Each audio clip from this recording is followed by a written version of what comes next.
I guess I'm the chairman, so I'll start off. The meeting today for Building Board Appeal Case BCF-02-02013. And this is a case where the property owner is appealing a decision by Acting Fire Marshal James Gray to supporting the field inspection where a fire alarm system was found to be inadequate for apartment building. I don't know that I need to go a whole lot farther, or should I? Okay, so at that point, we need to, I guess, just recognize it being recorded. Testimony will be under oath, and this is a quasi-judicial process. We should state the people present for the record. Okay, and Serena O'Donnell, okay, Tom Looney, and Skip Raymond. If you guys can introduce yourselves. I am Tana Klenda. I work for the city as the recorder. James Gray, I'm the acting fire marshal. Brian Dean, fire inspector, I'll be presenting the case. I'm Yvette Chady. I'm the fire inspector with the fire department, and I conducted the initial inspection. And Sharon Walsh, I'm the municipal building official. Patricia Dam, representing William E. Dam. Okay. So, let's see, we've already gone through A and B, and I guess all testimonies be given under oath, administered by presiding officer, and so we'll get to that when we do it. At this point, I guess we need to have the staff outline the case under consideration. Does that part need to be under oath? I don't believe so. Okay.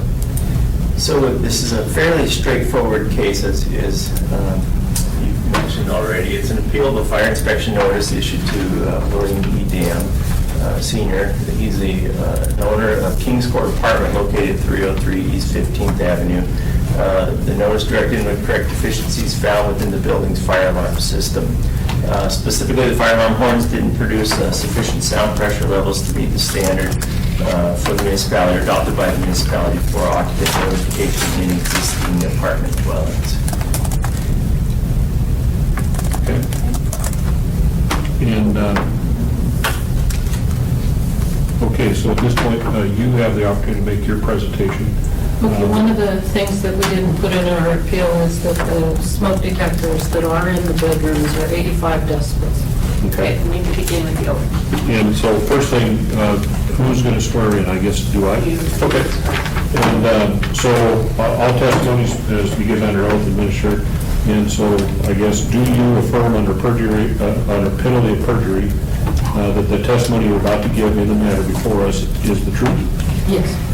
Okay, I think that's as complicated as it gets, so please proceed. Okay, what I forgot to do was put in the appeal that the smoke detectors in the bedrooms of all of the units are 85 decibels. So in addition to the fire alarm system, there is a backup system in place. And it has been for prior to, well, I can't speak to prior to when we owned the building. We put the smoke detectors in when we found out that the fire alarm was not as effective as it could be in certain areas of the building, which is the far extremes. And we believe that the problem is originating because of the self-locking fire doors that are at the fire dams on each floor is cutting down on the ability of the sirens to reach 60 decibels in bedrooms. And the other thing we have in the building that I don't think anybody took notice of is that we have a silent night security intercom at the front of the building, which the manager can access every single apartment in the building and let them know that there is a fire. So there is a backup notification of human involvement if there was some problem with the fire alarm itself. And other than that, I'd just like to point out that the building was built in 1978 and it has the technology that was available. And based on my research with Yukon Fire Equipment, there is nothing that they can do that doesn't jeopardize the integrity of the building itself to improve the fire alarm system. We have 2 fire panels one fire panel is for the third and fourth floor, and it's maxed out. And the fire panel for the first and second floor is also in the same location. Now, what was I going to tell you? That's also maxed out.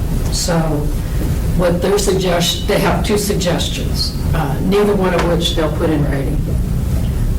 One of which would violate our insurance contract for the building itself, which is that they want to string wires down in the hallways and drill through 5/8 inch sheetrock and put alarms in the bedrooms. The second option is to put alarms, horns in the bedrooms that are wireless, new technology, that they have lithium batteries, which is not acceptable to us.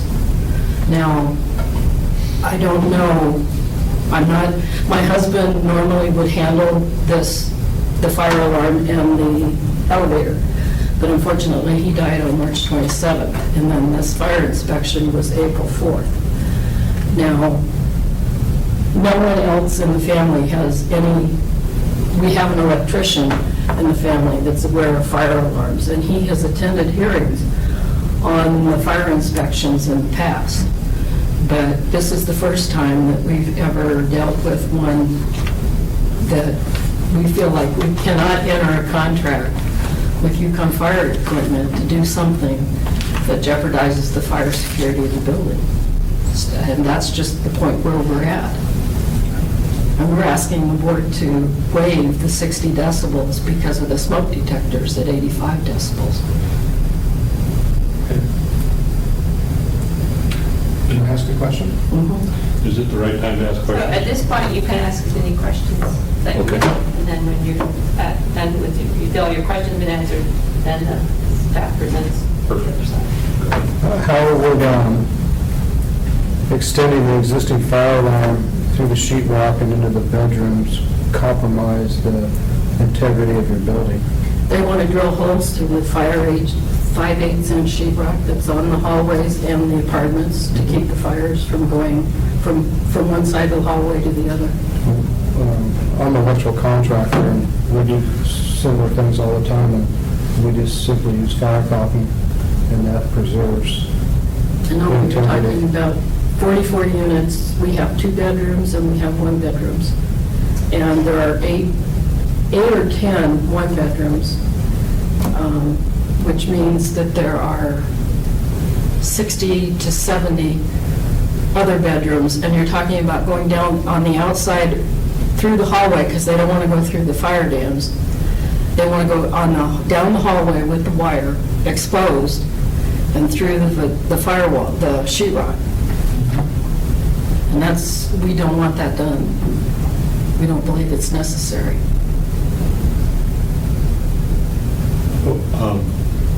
And you're here making an appeal, and again, my experience is I'm an electrical engineer. I've designed really for a lot of multifamily housing as well as individual and commercial structures. What you're describing is commonly done, whether it's in a retrofit or whether it's a real installation. The base requirement for nearly, as far back as I can recall, which is dang near 20 years, and it may be farther back. And that, I know right now, I'm not sure we have code books available to us that go back to 1978, but as far back as I recall, we've always had a requirement that the building have a fire alarm system, which is to notify occupants if there's a fire in the building, and that's where you're required to have enunciation in each bedroom. And I think the NFPA 72 was 75 dB at the pillow, but we have a local amendment that reduced it because that was pretty hard to meet, down to 65 dB.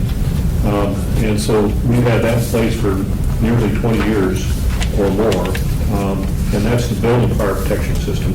But then you're required to have smoke alarms in each unit, and the intention of the smoke alarms in each unit are that if there's somebody's cooking and gets some smoke or something, it alerts the occupants of that unit without evacuating the whole building. So it isn't until the fire progresses beyond one unit that you try and evacuate the whole building. That way you don't get false alarms. So looking at this, the benefit of having smoke alarms in the unit doesn't remove the responsibility or the requirement to have a overall fire detection system which alerts all of the occupants in the building so they can leave. So that's where your appeal. Unfortunately, this fire alarm was approved when we bought the building. So And when was that, by the way?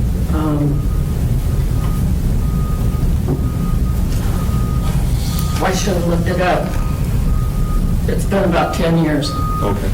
and it's been approved right up until last year. This is the first year this has ever come up. Approved because the inspection reports were approved, or specifically somebody came and approved it? It was inspected and approved. By- And there inspected were by who? hearings. There were hearings on the fire alarm. Oh, and what were the hearings for? I'm not aware that they typically would do hearings. Like I said, I don't know exactly, I just know there were fire alarm there were hearings that involved the building itself, the whole building. Okay. And there were some other problems that we've taken care of as we've been able to generate a profit to be able to pay for those things, which I think we're as current as we've ever been. I mean, we have all the doors and the fire extinguishers and we don't have all the bells and whistles, but we have most of them. Is the building fully sprinkled?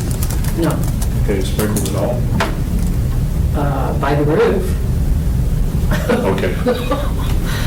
I mean, that's our number one project, is to get the roof secure enough that we're not getting water in, which is a roofing problem, but that's our project for next summer, our big project, money-wise, is to get that done. Okay. Since you've owned the building, have there been any upgrades to the fire alarm system? No. Because Yukon Fire has told us there aren't any upgrades. Okay. Yeah, absolutely. So you purchased the building approximately 10 years ago. I think it was about 10, maybe a little bit longer, but The building had an existing fire alarm system at that time. yes. And were you aware at that point of at what point the fire alarm system was installed? I'm assuming it was not built original with the building, is that correct? It was, as my understanding, it was built original with the building. Okay. It was built by Charrier King and Charrier. I'm not familiar with them. Okay. So is there any original construction information on this structure that's available in the city archives? Be a question for staff. I don't have any information on the original construction. Our fire records go back as far as 1995. There was no fire alarm noted on the reports at that time, but it was a report from in response to an actual fire at the building, and so they don't generally focus as much on the systems. They did note there was no sprinkler system in the building at the time. We've got a record from 1997 that indicates that there is a fire alarm in the building, but it doesn't have any details about the fire alarm. And I haven't seen the building. Is it one, is it got a center enclosed corridor system, or is it one where it has the outside? It's inside. Okay. There's very large corridors on every floor. Okay. And then the mechanical room is on the first floor, which is where the fire alarm is. Okay. And the entrance to the building is on the side. There's an exit and entrance on either end of the building. And then the one in the middle is considered the main entrance. So has there been no effort to pull any archival requests of the building construction to see if there was any fire alarm installed with the building at that time? No. Okay. So there's no evidence to support when this fire alarm system was installed and whether it was ever an approved installation as far as a signed off permit No, the records for the municipality, we have some good records back to a certain extent. At the time of unification around 1975, there's gaps in the records. So the best that we can say, even if we didn't find one, all we could say is we didn't find a record. We couldn't say there wasn't a record. I think the safest thing to assume is if there's a fire alarm system, that we should assume it was put in correctly by a certified installer, unless we can show otherwise. And that's where we're moving forward at this point. So before we get too far off track, do I need to have them make a presentation? That's what I was before we going to get say, there? if you're finished asking questions to clarify Stan's testimony, then it's appropriate to now have the staff presentation. So do you have any additional, while you have an opportunity to testify, do you have anything else you want to add?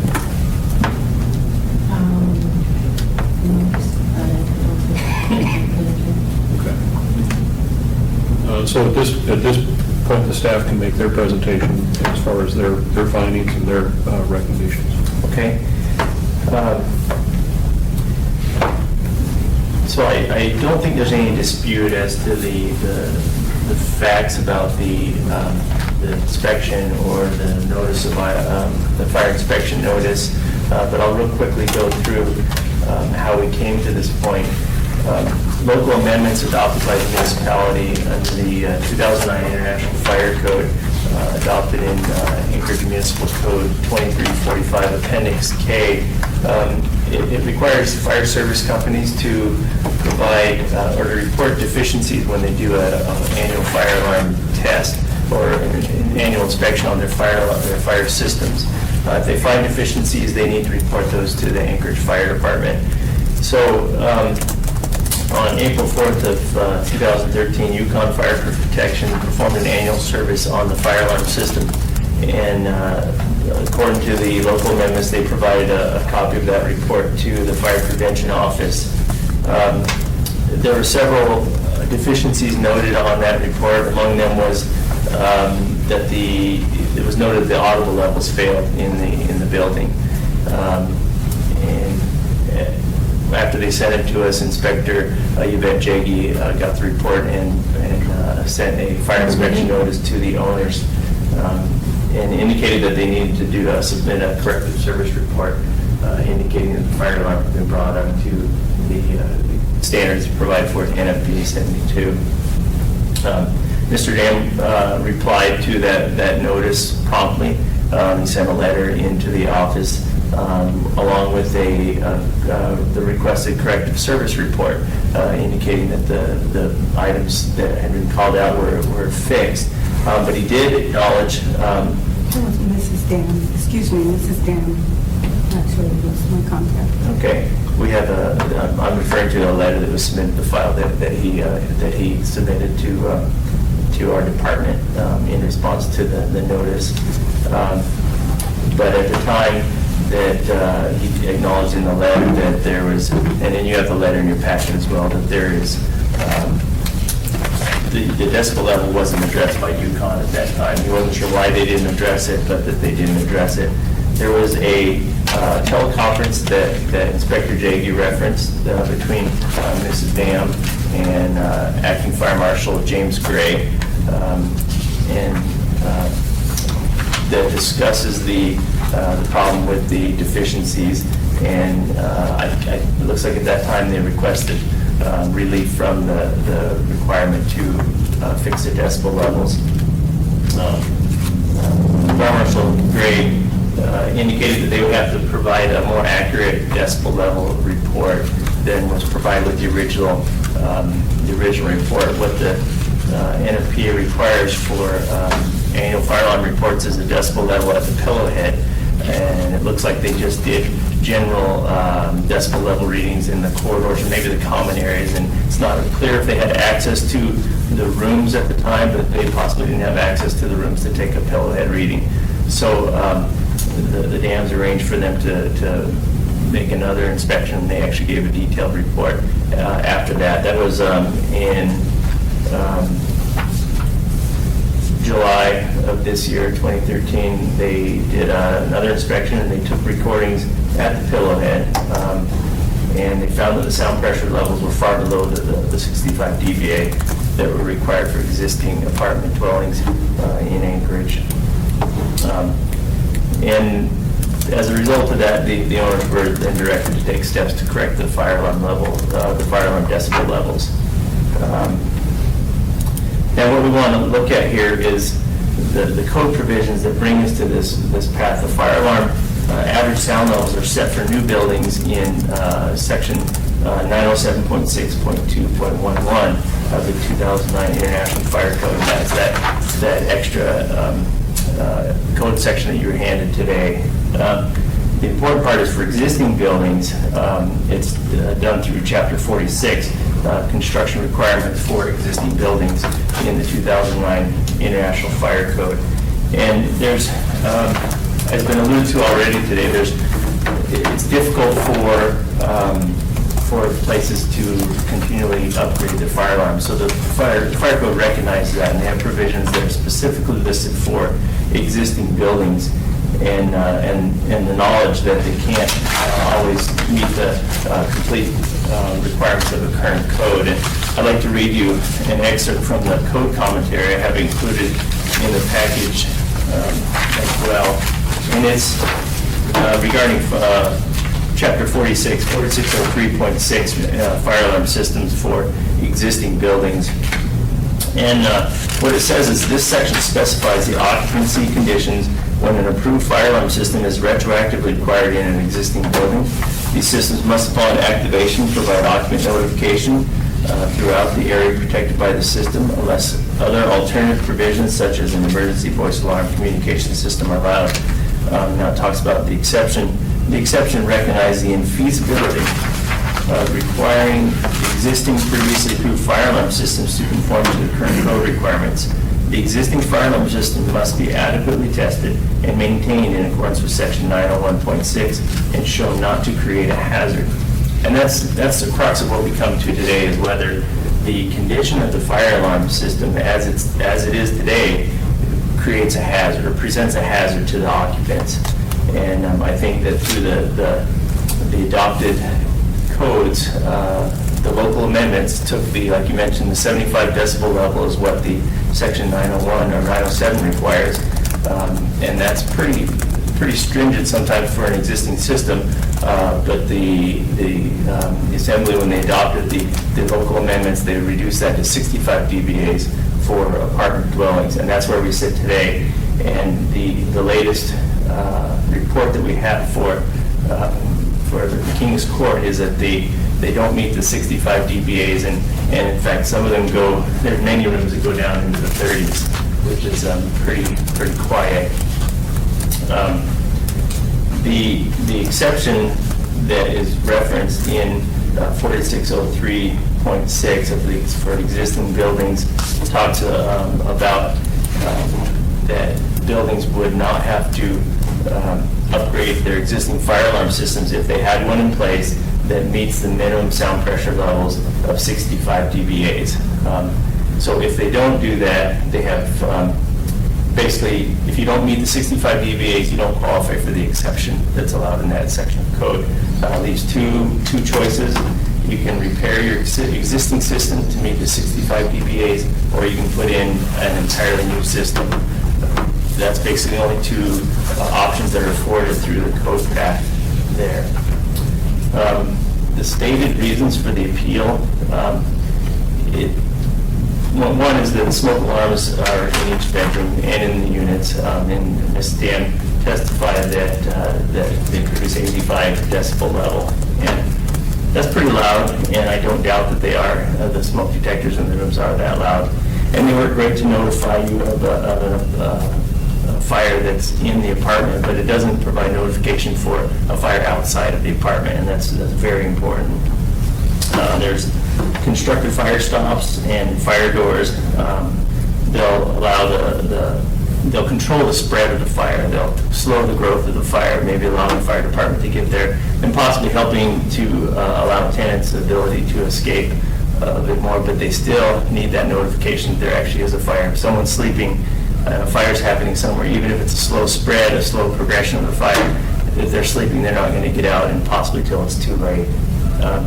in our experience doing fire inspections, we find fire doors are often disabled, propped open. Sometimes they don't latch. After many years of use, they wear out. There's a note about having fire extinguishers. Fire extinguishers can be helpful sometimes to put out a fire in its incipient stage. A lot of people may not be versed in their use and sometimes can cause more problems with the use of a fire extinguisher. We've seen instances where someone attempts to put out a grease fire with a fire extinguisher, end up spraying fire all over a kitchen. It exacerbates the problem. So it's a give and take whether it is helpful. In trained hands, it can be helpful. They've also been shown to slow the reporting of a fire. While someone's busy trying to put out the fire with a fire extinguisher, they're delaying the notification to let other people know that there's a fire, to call the fire department to let them get there and actually help put out the fire until it's spread much further than they can keep up with. And then the last note is constructed under previous codes. Like I mentioned before, Chapter 46 of the Fire Code takes into account existing buildings and the systems, and they weigh them separately from new systems and new buildings that are put in. And a lot of thought and debate has gone into what requirements to make retroactive requirements in existing buildings, and mostly it falls on the side of life safety. If there's a life safety situation, they're going to err on the side of having an older building or existing building or existing system meet a certain minimum standard. And that's what's happened here in this situation. The adopted codes provide for that minimum 65 decibel level standard for occupant notification. And it's very important, that standard that the community has set for being able to get out of apartment fires in time. And unfortunately, in fairly recently, we've experienced several apartment fires in Anchorage where questionable decibel levels led to delayed evacuation and possibly injuries as well. And we just want to avoid that as much as we can. Does that conclude your presentation? That concludes my presentation. Do you have any questions?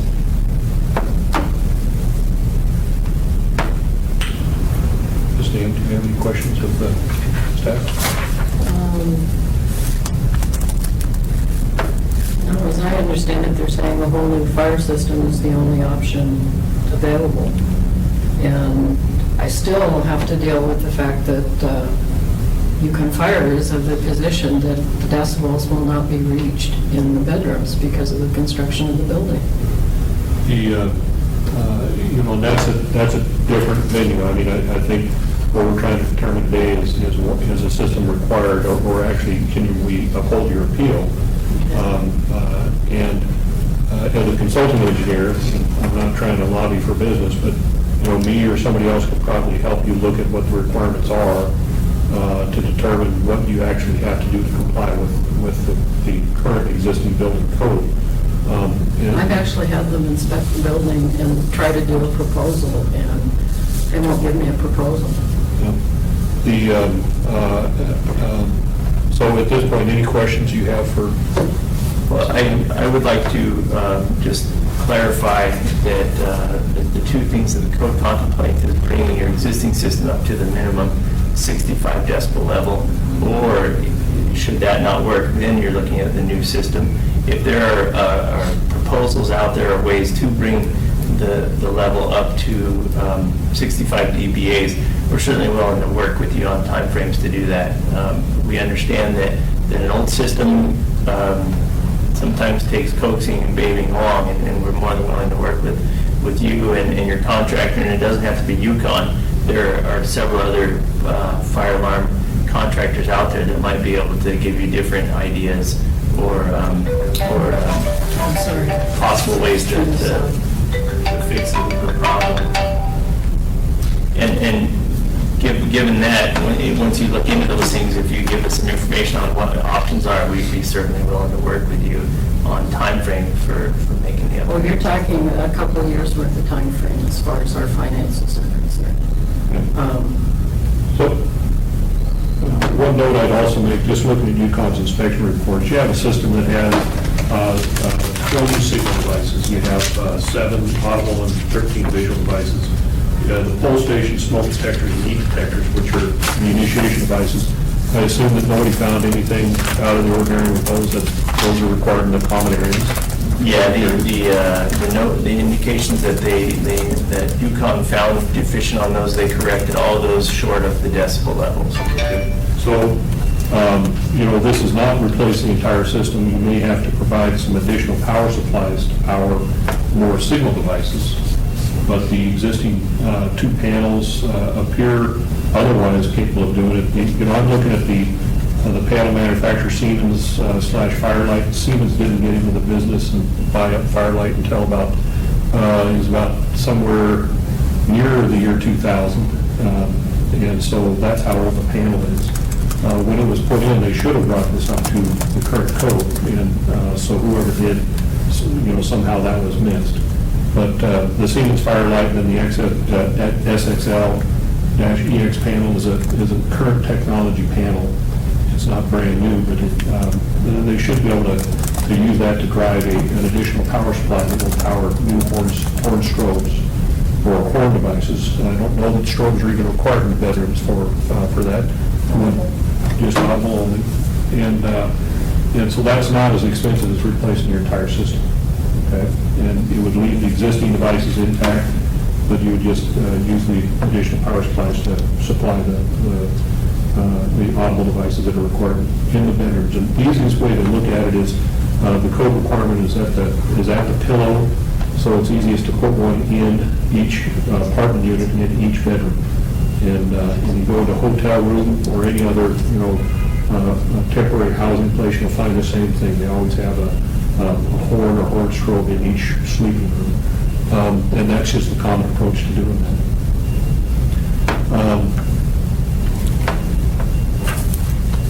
I guess we heard testimony from Mrs. Hammond as far as why you're seeking the appeal. We've heard testimony from the staff, what the code is and why you don't think the appeal is warranted. At this point, we've had some discussion back and forth. You get the final rebuttal, Mrs. Hammond. If you haven't already expressed it, this is a good time to express anything else that we could use to help decide whether the appeal is warranted. No one was hurt in the fire that occurred, and the first thing the fire department did was ask us to shut the fire alarm off so that they could put the fire out. So, I don't know, I guess I'm having a problem that there are, at the farthest extremes of the building, we have some bedrooms that do not have the 60 decibels or 65 decibels. They're 34 and 35, but that's not all of them. There were others that are in the 50, close to 60 decibel range. So it's not like there's no alarm. And we still feel that we can work with the system that's there. UConn's fire equipment did not suggest a power supply or maybe we're only looking at those specific apartments because we only did a test. And I don't think the rest of the building has a problem because they're closer to the horns. So, I'm willing to work with the fire department on finding out what's possible, but it's not as easy as it sounds.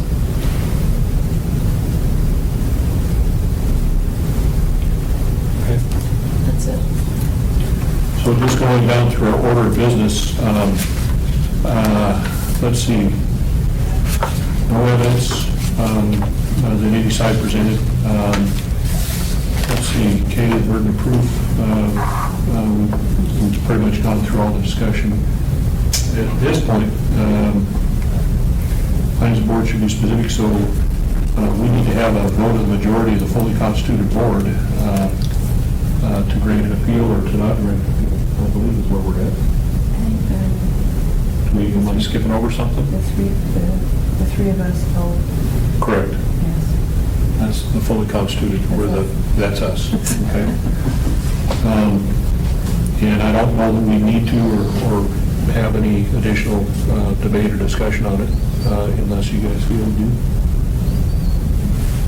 Okay, so I guess call for aye, Mr. Brinkman, aye or nay? I'm not in favor of supporting the appeal. Okay. Sedano? I'm not in favor of supporting the appeal. Okay, and I'm not in favor of supporting the appeal. So at that point, I guess our decision is we can't support the appeal. We're filing the Superior Court. Okay. I'd like to comment, however, if I may. I'm sorry? May I make a comment, however? You want that on the record or off the record? Doesn't matter. I don't know that it matters. At this point, it still has to be on record. Okay.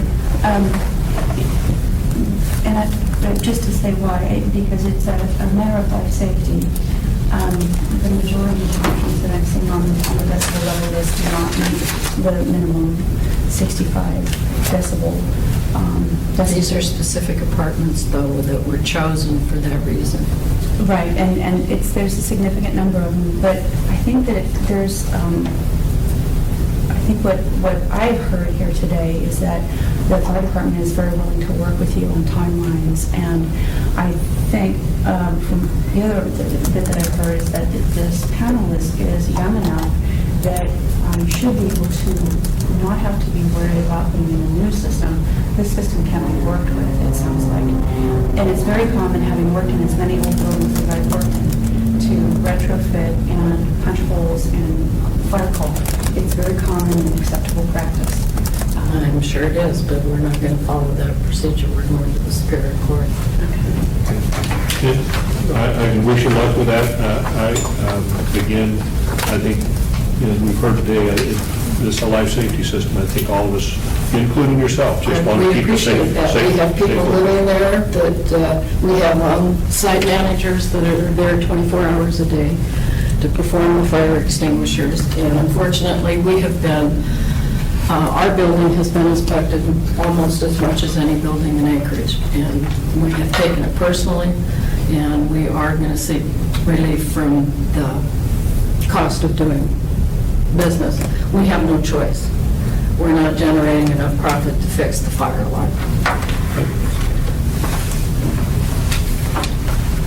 That, I guess, do we adjourn? Somebody to Somebody say, needs to say, can we adjourn the meeting? Second? Second, I'm sorry.